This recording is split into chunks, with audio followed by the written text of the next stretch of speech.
এই গরমে আইসক্রিম খেতে খেতে পৌঁছে গেছি কাদাপাড়া লেক, যার একটা নাম হচ্ছে সুভাষ সরোবর। তো আমরা এই সরোবরে কিভাবে ঢুকবো, এখানে ভেতরে পিকনিক করা যায় কিনা এবং আরও বৃত্তান্ত জানতে আমাদের সঙ্গে থাকো আর ভিডিওটা স্কিপ না করে পুরো ভিডিওটা দেখতে থাকো। এখানকার পরিবেশটা এত শান্ত, বাড়িতে গরমে বসে বসে বোর হওয়ার থেকে এখানে শান্ত কাটাতে পারি, খুব ভালো লাগে। ভালো লাগছে। আর সত্যি কথা বলতে এই সরোবরের যে হাওয়াটা, তার সাথে এখানের পরিবেশ, এই গাছের ছাওয়া, একটা মনে হচ্ছে যেন পুরো গ্রামের মধ্যে আছি এখন। খুব ভালো লাগছে। তো যারা এখান থেকে এসে গরমের দিনগুলো কাটাতে চাও, গরমের সন্ধ্যাগুলো কাটাতে চাও কিছু সময়ের জন্য, একদম কাছে এসে এখানে তোমরা কাটাতে, আশা করি খুব ভালো লাগবে, ভীষণ ভালো লাগবে। এই মুহূর্তে আমি যেখানটা দাঁড়ানো সেটা হচ্ছে পুরো সরোবরের সামনে, আর আমি এখানে ভিডিও তুলছি। আমার সামনে চলে এসছে একটা ছাগল, ও ভিডিও তো ওঠার জন্য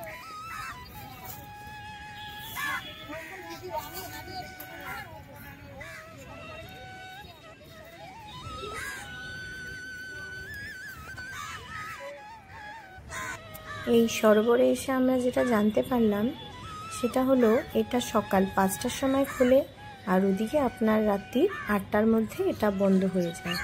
তো আপনারা যদি এখানে আসতে চান, আমরা যেহেতু ক্যাবে করে এসেছি তো আমরা গাড়ি নিয়ে গেটের সামনেই চলে এসেছিলাম, আর আপনারা যারা ট্রেনে করে আসবেন তো তারা উল্টোডাঙ্গা স্টেশনে নেমে অটো বা বাসে করে এই লেকে চলে আসতে পারবেন। আর একটা বিষয় হলো যেটা এখানে প্রবেশ করার জন্য কোনো রকম প্রবেশ মূল্য নেই।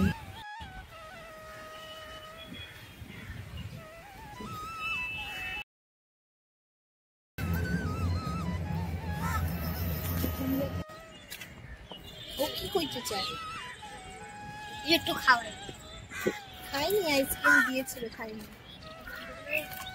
আপনারা যদি এখানে এসে কেউ পিকনিক করে খেতে চান তাহলে অবশ্যই লেক কর্তৃপক্ষের কাছ থেকে আপনাদের পারমিশন করিয়ে নিতে হবে। আর যদি আপনারা 15 জনের মধ্যে থাকেন তাহলে আপনারা ভেতরে এসেই এখানে খাওয়া দাওয়া করতে পারেন, সেক্ষেত্রে আপনাদের কোনো অসুবিধা হবে না।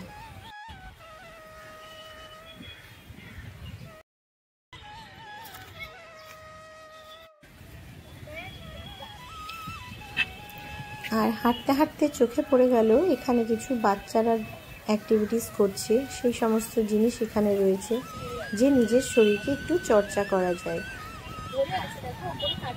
এবার আমার ছেলেকে সরিয়ে সোম একটু করে নিচ্ছে, সময় পেয়েছে, অনেক ব্যায়াম করতে পারে তাই করছে এরকমভাবে। এই ব্যক্তিকে আপনারা আবার আগে চাকলার ভিডিওতেও দেখেছেন।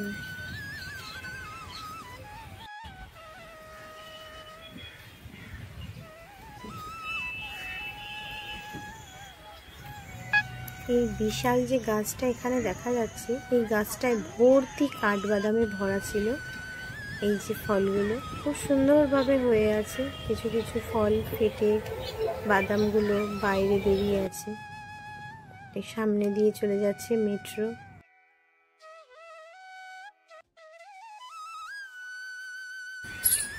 এখন আমরা যে পরিবেশটার মধ্যে দাঁড়িয়ে আছি, এখানে সুন্দরভাবে পাখিদের আওয়াজ শোনা যাচ্ছে, কাঠবিড়ালির আওয়াজ শোনা যাচ্ছে, আর এত সুন্দর ঠান্ডা হাওয়ায় মানে ঘুম চলে আসবে, এত ভালো। এখানে সব কিছুই ভালো লেগেছে, কিন্তু তার মধ্যে একটা জিনিস যেটা ভীষণভাবে আমার খারাপ লেগেছে সেটা হলো সরোবরের চারিদিক দিয়ে ভীষণ প্লাস্টিক, নোংরা বোতল, এগুলো আমাদের বন্ধ করা উচিত। সরোবরের সমস্ত জায়গায় বড় বড় অক্ষরে বিজ্ঞপ্তি দেওয়া আছে এখানে নোংরা করা বারণ, কিন্তু আমরা মানুষরা তাদের কাজ করে যাচ্ছি। তাই আমাদের মানুষদেরকে এরকম সচেতন হতে হবে, এরকম সুন্দর জায়গাকে সুন্দর রাখার জন্য আমাদের প্রত্যেককে এগিয়ে আসতে হবে। দেখো এখন বিকালের সময় ওদের বাড়ি ফিরে যাওয়ার সময় বকগুলো সব কোথা থেকে এসে এই পুকুরে, এই সরোবরে এসে কি মাছ ধরছে, খাচ্ছে, আবার নিজের বাসায় সব ওই যে ওইখানে সব গিয়ে জড়ো হচ্ছে। কত সুন্দর লাগছে, কোথা থেকে সব চলে আসছে। দেখো শেষই হচ্ছে না, ভরেই গেছে একদম জায়গাটা। আসলে এখানটা পুরো আসলে মনটাই শান্ত হয়ে যায়, শান্ত পরিবেশ একটা।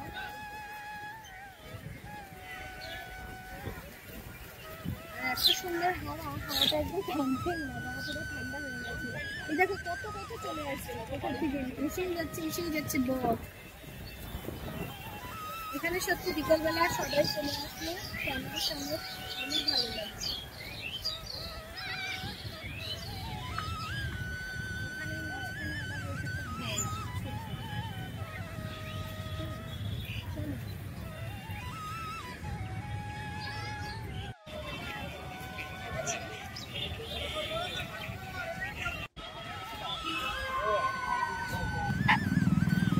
আমরা গিয়ে এসেছিলাম খুব অল্প সময়ের জন্য, শুধুমাত্র বিকালের 1-1.5 ঘন্টা এখানে কাটিয়ে বেরিয়ে পড়লাম, তাই তেমনভাবে কিছুই তোমাদেরকে দেখাতে পারিনি। তো